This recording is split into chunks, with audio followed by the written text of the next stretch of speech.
Good afternoon. Welcome to Israel. It's really nice to see such a large delegation from India here. As I'll tell you in more detail, I spend a lot of my time in India, in various parts of India. I do a lot of research in India, and I feel that I've developed over the years quite a close familiarity with the country. So it's really thrilling to see all of you here. I hope this relationship keeps growing. So I was trained in a very interdisciplinary kind of program. My PhD and postdoc are both in this thing called sustainable development, and Vered spoke about. I guess the closest in terms of discipline that I come to is what is sometimes called a development economist, somebody who tries to understand the decisions and well-being of people with low income. And in that capacity, I have a great faith in technology to really transform the lives of those of us, which are the majority of us around the world, who still face extreme poverty. I especially have faith in the potential of Israeli technology to contribute in a very substantial way to this challenge. The challenge of development today, of poverty alleviation, has become in many ways more complicated than it ever was because of the dramatic environmental changes that are taking place in the world right now. And what Israel knows how to do, the experience that exists in Israel, is becoming more and more relevant with every day that passes to more and more of the world, because the world is becoming hotter and drier. And you in India are very closely familiar with that reality. So the experience that Israel has is tremendously important and has a huge potential to benefit the poor around the world.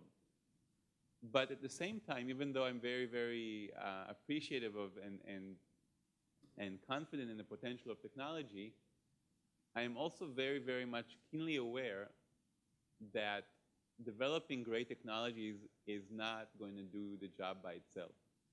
And the main bottleneck, the main challenge we are facing, in my opinion, is not just the development of new technologies, but creating the conditions that will allow those who can benefit from them to actually make use of them, to actually adopt them. What do I mean by that? Let's take a couple of very promising technologies that are actually have become very profitable now. One of them is the prototype of Israeli technologies in irrigation, drip irrigation, let's say, or sprinkler. Everybody in India is excited about this technology, including the Prime Minister. But how many of Indian farmers do you think actually make use of these technologies today? Does anybody have a guess? Here is a technology that is proven. It's working really well. You can cut your water use by half and increase your yields by 30–40%, depending on the crop. Why is it that not everybody makes use of this technology? There's no need for another startup. The technology is already there. So how many people do you think, what percent of Indian farmers make use of these technologies? 10%. It's probably less than that. According to the latest figures from the Census of Irrigation, we're talking about probably less than 5% of the farmers. So the focus that I have in my research is not to understand whether drip irrigation works well or not, but why is it that 95% of these farmers are not taking it up? Solar energy. We have now come to the point where solar power is actually competitive with other fuel sources such as diesel. First of all, in areas that are not served by the grid, of which there are still many in India, the cost of bringing the grid actually is quite high, so that actually solar is becoming competitive against coal-based electricity, and definitely against diesel-powered generators, for example. How many commercial installations of solar microgrids are you aware of in India, in all of India? It has started, but commercial. I'm emphasizing commercial. There are many demonstrations that are based on philanthropy. How many commercial systems are installed in India right now?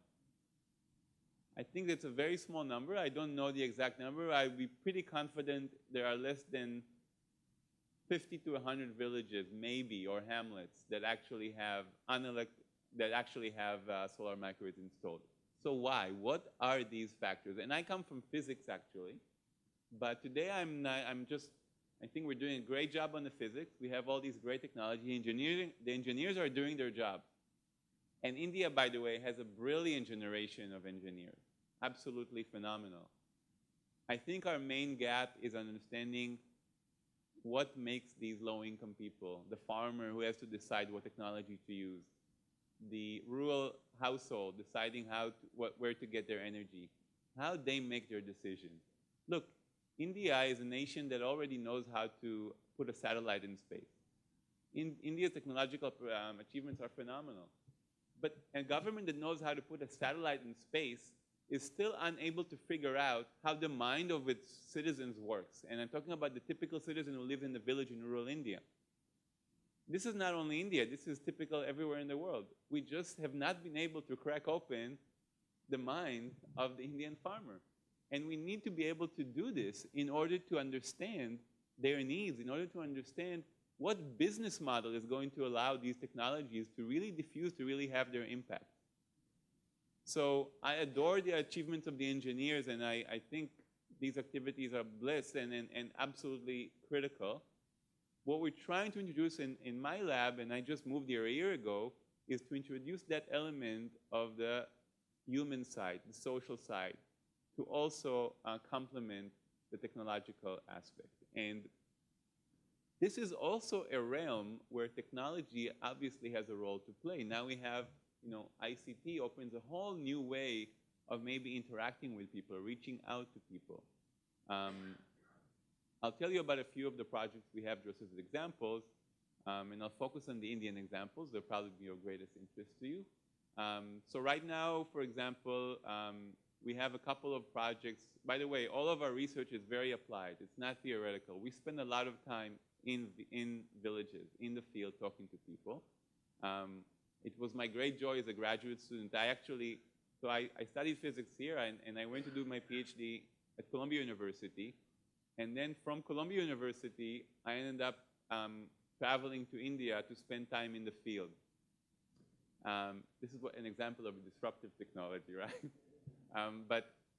And at that time, there were no real opportunities for Israeli students to do this kind of research.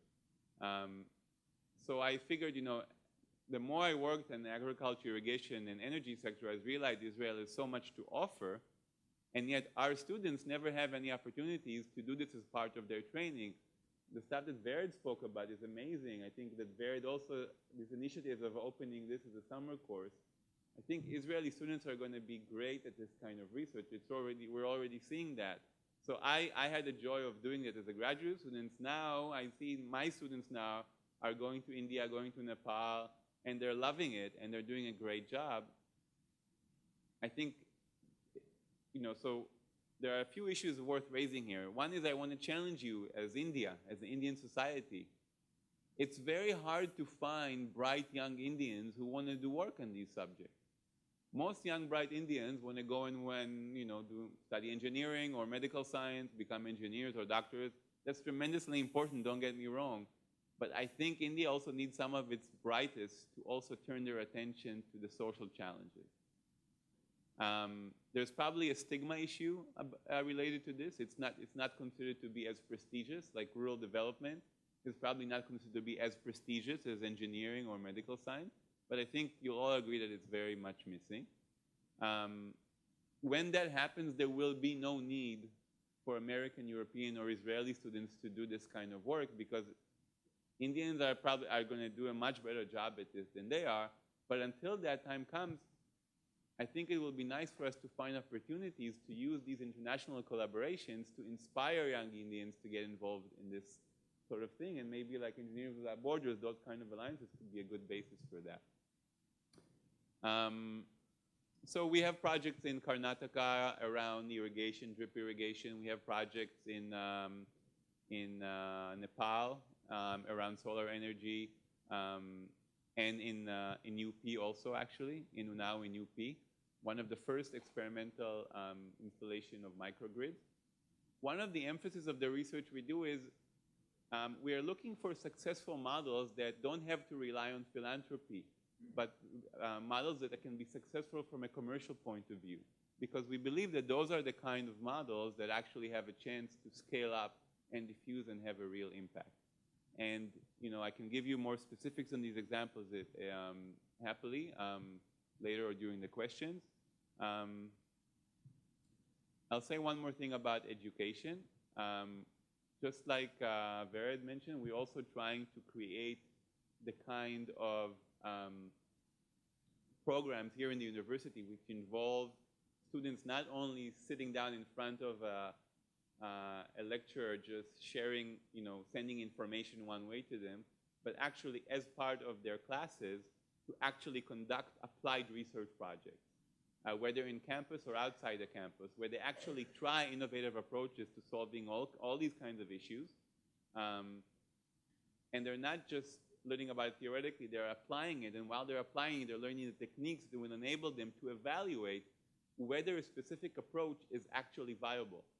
So when you have a promising approach, we really need to test it in the field to figure out if it really pays for the investment, if it's something that's going to be scalable. I don't think we should waste our time on approaches which will always have to rely on philanthropy to be viable. So that's one tenet. Now, the other last thing I want to mention is that there are some programs that involve people coming to Israel and learning through a combination of classroom learning and work and actual work for which they actually get paid. There are some programs of that nature in Israel from a number of countries, Nepal, Vietnam, where people actually are recruited and come here and they spend a few months working in farms and getting paid. And some of their time is spent actually learning. And recently, Tel Aviv University has actually taken one of these programs and just took it a step further by actually offering a master's level training for some students from Vietnam, I believe. So I think this is an exciting program. I have a student who is right now in Nepal to track what happens to these people when they go back to Nepal. Are they able to implement everything they learn here in their own farms, in their own villages? And if we find, and she is doing the survey right now to actually monitor that, if we are going to find that they are able to do better than people who did not come here, that will be, I think, a very exciting indication of the potential of this approach. Keep in mind, this is entirely commercial based. They pay for their own travel and expenses by the money they earn doing their work here. So I think this could be, just throwing out there, another possible model in which these pioneers can come here and make some money and learn a lot and then go back and try to apply that knowledge, another way of diffusing that knowledge. And just one last point, if I have one more minute. The ICT, tremendous potential to using mobile phone applications to have a new kind of interactions, reaching all the way to really lowest income farmers or rural residents. I think this has the potential to revolutionize the way information is transferred to farmers. I don't think it's a panacea. There are many projects that are not successful, but I am aware very closely with some very exciting initiatives in India that are already showing some impact.